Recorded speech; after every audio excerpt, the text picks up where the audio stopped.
Hey family, it's your boy Chef Rick, and welcome back to Q&A Wednesday on Unseen Cuisine.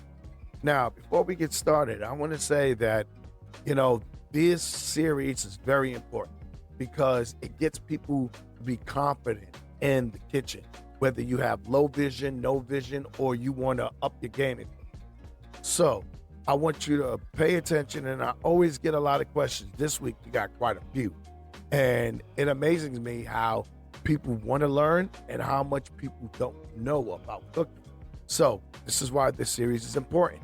Before we can go on and do some fun stuff, we got to get to the basics. So this week, we're keeping that slow heat rolling from Technique Monday and driving into the art of roasting, where dry heats meets deep flavor. You sent in your question, and as always, they're fire. Let's see what the family's talking about this week. Question 1. What is the difference between roasting and baking? That one is from Tanya in Atlanta. Okay, Tanya, both use dry heat in the oven, but they serve different missions. Baking is for bread, pastries, and desserts, things that rise and burn. Roasting is for proteins and veggies that caramelize and build that golden crust. Tactile clue. Baking goods feel light and springy. Roasted foods feel firm from the outside and juicy on the inside. Question 2. What is the right temperature for roasting? This is from Lewis in San Diego. Well, Lewis, most roasting live between 300 and 375 degrees, low and slow. For big cuts like turkey and prime rib, and hot and fast for like smaller foods, veggies, or fish. Sound cue. A steady, calm sizzle means your oven is in the sweet spot. If it's popping too loud, drop that heat a notch. Question 3. Chef Rick, what kind of pan should I use? That came from Nina up in Chicago. You want a low-sided roasting pan so the air flows freely. If the sides are too tall, steam builds up and kills your crust. Touch cue. Go for the sturdy, not flimsy pan. Make sure it feels solid and balanced in your grip. An allergy note. If you're sensitive to coatings like Teflon, you want to switch to stainless steel or cast iron for cleaner and chemical-free cooking. I always use stainless steel or cast iron. Step 4. How can I tell when my roast is done? If I can't see it, Derek from New Orleans. I love this one because this is what Unseen Cuisine is all about. Cooking with no sight. So what you want to do is you want to trust your touch and your tools. Like using talking thermometers. When it slides in smoothly, it's close to done. Poultry juices run clear when it's steady. Also, 165. Veggies press soft but not mushy. Your sound cue. The sizzle quiets down towards the end. That's your flavor finishing itself in a pot. Question 5.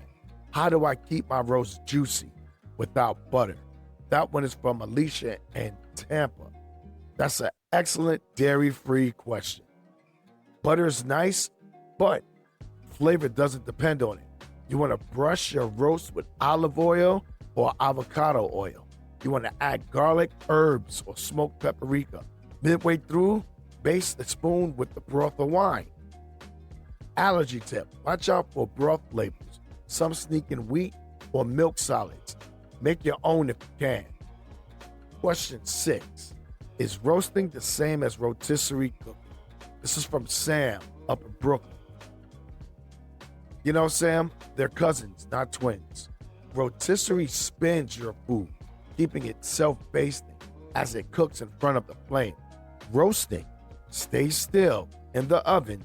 Dry heat does all the work. The sound cue. Rotisserie has a rhythmic hiss. Roasting hums and a crackle and steady. Question 7. What can I do with all those pan drippings after roasting? Monique in Dallas, that is a good question. Delicious question. Those drippings, or fond as they call, is pure gold. What you want to do is take the Drippings out of the pan, put it into a small pot. After you deglaze it with wine, broth, or citrus juice. So you deglaze the bottom of the pan with the citrus juice, the wine, and then you put it in the pot, and then you want to thicken it with cornstarch or arrowroot. Then whisk in olive oil for shine, but you don't really need butter. Touch cue. When your sauce coats the back of the spoon evenly, it's ready to serve. Question 8. Can I roast veggies with meat in the same pan? That one's from Chris out in Portland. Yes, you can, but pay attention to timing and allergies. Hard veggies like carrots and potatoes go in first. Softer ones like zucchini join halfway through. Allergy tip. If cooking for vegans or folks with meat allergies, use a divider in the pan or use separate pans. For me, the more common sense is I'ma just use separate pans. Now, when the air smells sweet and earthy, those veggies are caramelizing perfectly. Question 9. Chef, what's the biggest mistake people make when roasting? Janelle from Philly says her meat always dries out, but you're not alone. The number one mistake when roasting is rushing.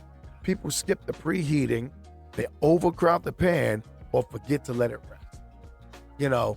When sizzling slows to a whisper, take it out and let it rest. That's when the juices settle and tenderness shines. Question 10.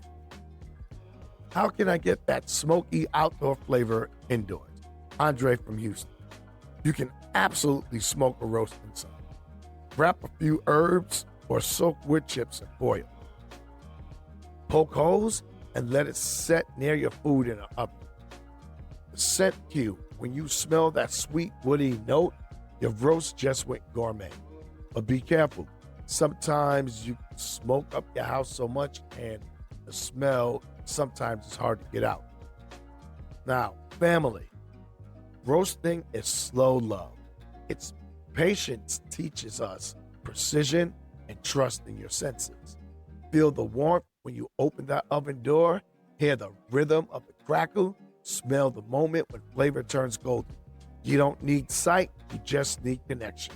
Well, of course, I'm Chef Rick, the Blind Chef, and this has been Q&A Wednesday, the art of roasting on Unseen Cuisine. I want you to stay inspired, stay flavorful, and always, I want you to cook without limits. This is where food heals and flavor inspires.